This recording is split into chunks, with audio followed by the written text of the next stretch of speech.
Hello, everybody, and welcome to Dot to Dot.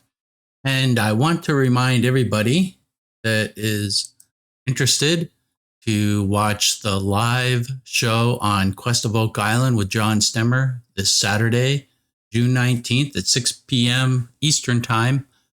We will be on the show, me and Oliver from Oak Island Research, and we'll be answering questions about the vault theory.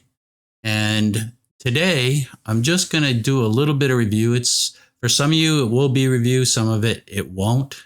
It will be brand new material, and it will show you how the money pit is actually found through the Rochefoucauld document. So let me go to Google Earth. And here's the Rochefoucauld document. And you know, when you look at this, and actually when I was looking at this at the time before this was opened up to me as a possible information source or data source by working with Oliver at Oak Island Research, you know, I was going through the words here and trying to tie them to this number, which here was a date, and it was an interesting search. It was an interesting research project, getting into a lot of history and everything about France. But then it was Oliver, who is fluent in French and very well versed in some of the more older dialects of French.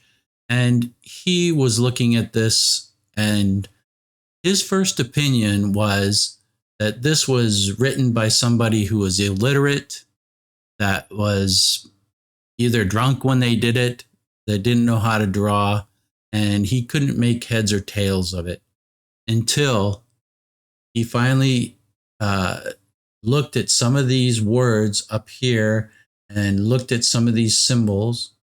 And I was also concerned about these symbols right here with these little tails. And that's what sort of opened it up for us, at least for me. And Oliver noticed something with this symbol right here. And I'm going to get into that. And I'm going to show you how this document, the Rochefoucauld document, how it's so tied to not only Nolan's Cross, but the information on La Formula and their connections in numbers, and also in the aspect of its relationships to Nolan's Cross, which isn't even shown on any of these documents, just really drives home the fact that there's something here. It's legitimate. It is something that is not coincidental. It's certainly not being made up by me, because I'm very skeptical in that I don't like to go places that are very fanciful and you have to imagine. I like to see things that are actually giving you some information that can be factual. And even though this may seem a little fanciful at first, watch what it does, because it is truly an amazing thing. So to just give you a little background, before this opened up, you know, I had understood La Formula and the 45-5-22, which is 45 degrees from what I think meaning is the money pit, to 522 pied, which is a pre-1668 French unit for our foot. And I understood that. And I was at the point of where, you know, I had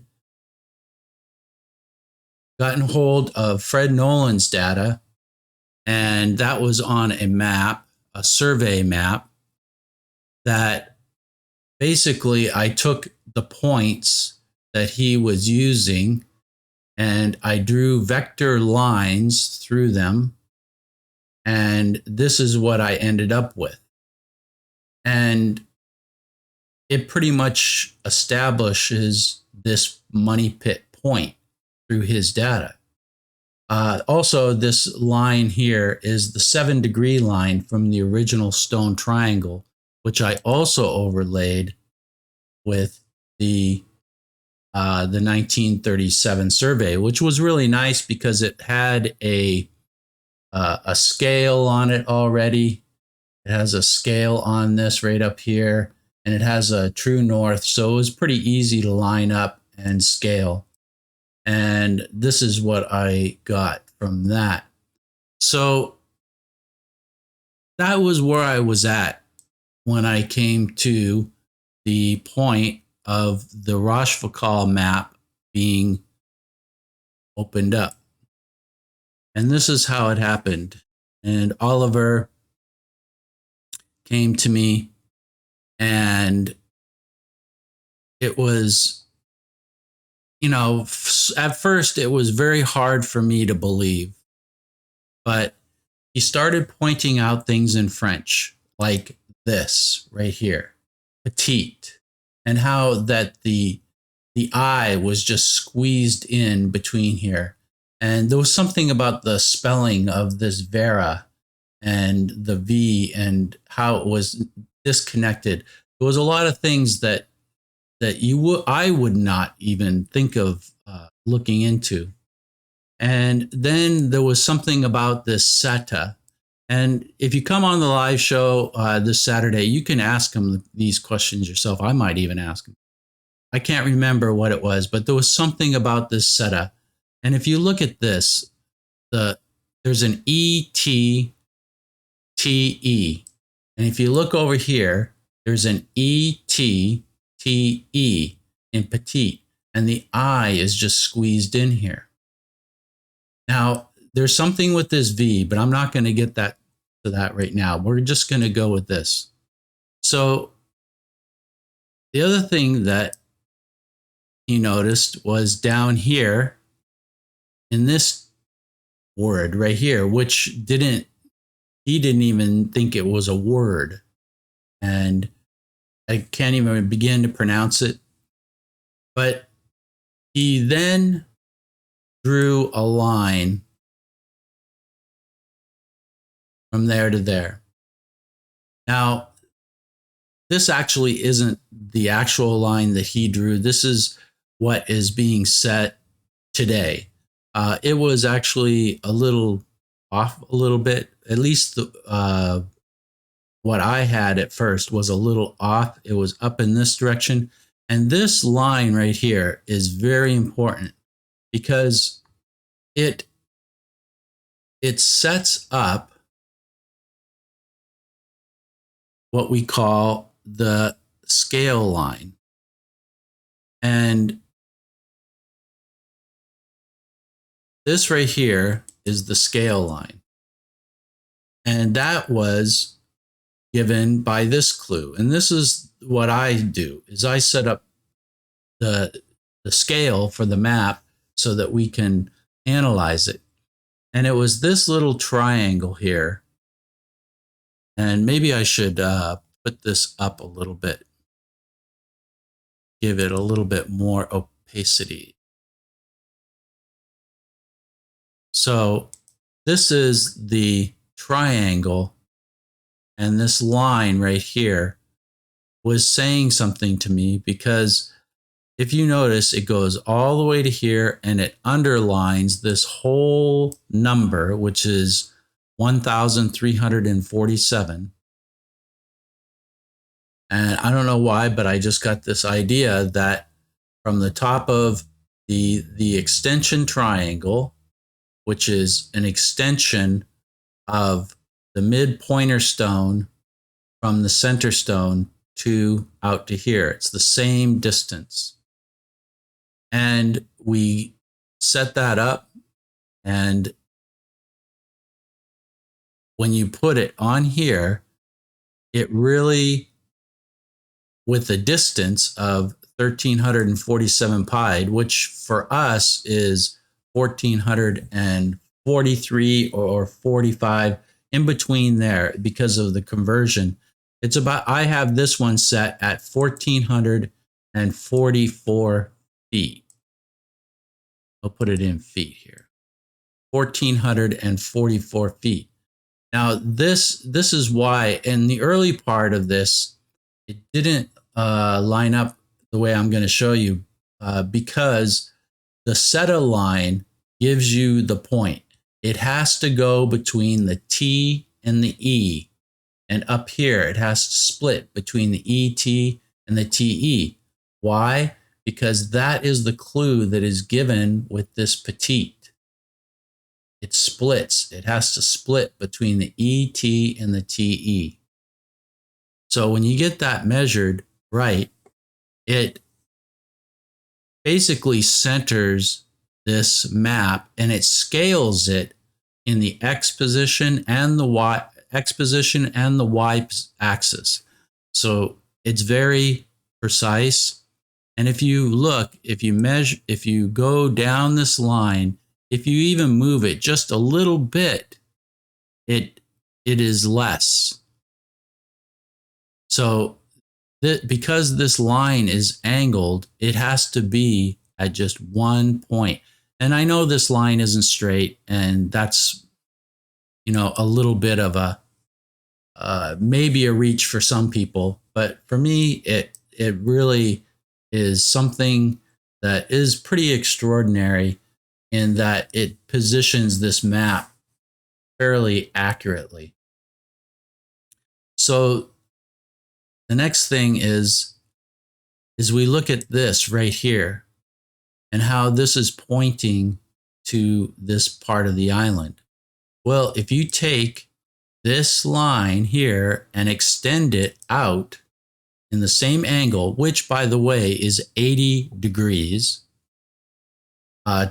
true 80 degrees from true north, it ends up pointing in pretty much that location. So I took this as a verification that it is lined up right. And then we go from there. The next thing that we notice, that I notice, is that when you take a distance from this point and circle it at the distance, which is 1,347 pi or 1,444 feet in our distance, it goes right through the center of this cross, which is basically going to give you the place of the 45,522. When I first did this, the Zeta line wasn't set properly and it was down a little bit to the basically the southwest. But when you set it up right, it lands right on the spot that we call the 45,522. So let's get to this. So he was looking at this, and if you notice, there's like, it's a V, sort of like a half arrow or a V. And he took a line by chance and put it right off of this V to the mouth of what Oliver calls the magpie. And it went through the center of this cross, pretty much. But the other thing about this line is that it also goes due east, and it hits, or due west, and it hits the mid-pointer stone. Another thing he noticed was that if you go through the center of the bark, it also hits the mid-pointer stone. So there's something here within this relationship that actually is connected to Nolan's Cross. And the mid-pointer stone is very much a integral part, a very important part of Nolan's Cross. First of all, it's the distance that you set for the extension triangle. The other thing that I noticed here was that this I in the this is saying the triangle of Peter or triangle of rock, that this I looked like the head of an arrow. You can sort of see how it looks like head of an arrow. And this is an arrow, and it is pointing to the triangle of Peter. And there we set up the relationship again with Nolan's cross, where the top stone is the 45-degree angle, and this arrow is pointing in a 45-degree angle to north and south. It goes 45 degrees of north and south, and it goes through the money pit that I had already established with Fred Nolan's data. So there's a tie between Fred Nolan's data and what is being shown here in this somewhat cryptic way of reading the Rochefoucauld document. So what do we got here? So if we do the 45,522, so from this is the 45,522 in La Formula, where you go from one place, 45 degrees and 522 feet to La Hampe. And we know now that this is a valve, and we will show that also on Saturday night. The relationship between the money pit and La Hampe is a 45-degree angle at 522 feet. The other thing is that relationship is determined by what they call the triangle of Peter, which this mark, whether it's a real landmark or not, we don't know. It tells you the relationship of the geometry for the La Hampe and the money pit. So let me show you here. This is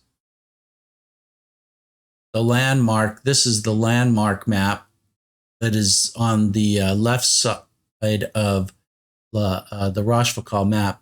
If you look at this triangle of Peter, how it goes east, west, north, south, this drawing here at a 45-degree angle,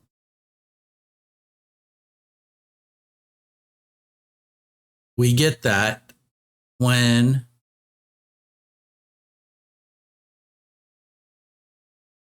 so this triangle is right here. That is the triangle of Peter. And let me turn down the opacity here. So you can see that the triangle of Peter is not just a place, but it's a concept. And it is a concept based upon the formula. I mean, it is in the formula, but it's a concept also shown here in the Rochefoucauld map. And I think I demonstrate that very well. And the other thing about this is a 45-degree angle. So these measurements are mathematically easy to determine, this side of the triangle and this side of the triangle, because this is a 90-degree and these are two 45-degree angles. So if you take half of 522 feet, which is 261 feet, and multiply it by the square root of 2, or pi, it will give you the measurements here where you can do a triangulation to get that point. So this is all very geometrical, and I'm finding more and more geometry in the relationship between La Formula and especially the Rochefoucauld map. If you are interested more, this is just the first, actually one of the first concepts that we extrapolated from the Rochefoucauld map. If you're interested in more detail, because there is a lot of information in this theory that I can't explain. It's going to be hard to explain even on Saturday night. And if you come out and you can ask some questions and see at least the basics of what our theory is about, come and see John Stemmer's show. I'll leave a link in the description. You can subscribe to his channel on YouTube. He also has a Facebook channel or page, webpage that you can sign up for. And they have lots of good information and a great group of people who know a lot about Oak Island and different theories and everything. So I hope to see you there, and we will be doing our best to show you what could be the possible solution to the mystery of Oak Island. Thanks for watching, and I'll talk to you later.